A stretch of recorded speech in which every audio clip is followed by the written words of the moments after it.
En affichant la mesure des angles d'un triangle grâce à un logiciel de géométrie, on constate que la somme des angles orange, vert et rouge est égale à 180 degrés.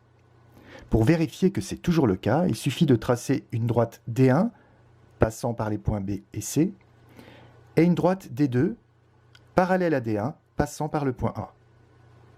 On sait que lorsque deux droites parallèles sont coupées par une séquente, alors les angles alternes internes sont de même mesure.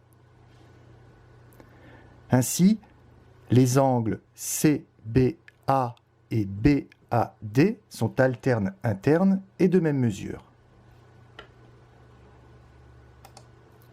Les angles BCA et CAF sont alternes internes, donc de même mesure. L'angle DAF est un angle plat et mesure donc 180 degrés.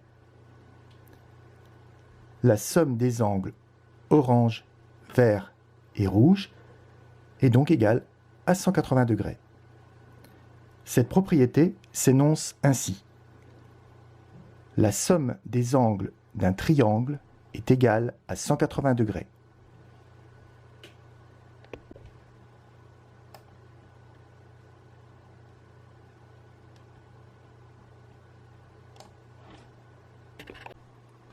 Voici un exemple d'application. Dans le triangle ABC, nous avons la mesure de deux angles, l'angle B et l'angle C. Grâce à la propriété que nous venons de voir, nous allons pouvoir déterminer la mesure du troisième angle.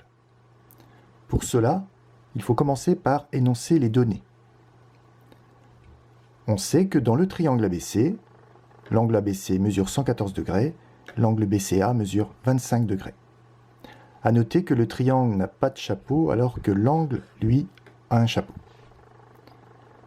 Une fois qu'on a les données, on peut énoncer la propriété du cours. La somme des angles d'un triangle est égale à 180 degrés. Il ne reste plus qu'à conclure en effectuant le calcul suivant, 180 moins la somme des deux angles connus, ce qui donne 180 moins 139. Le résultat, c'est 41 degrés.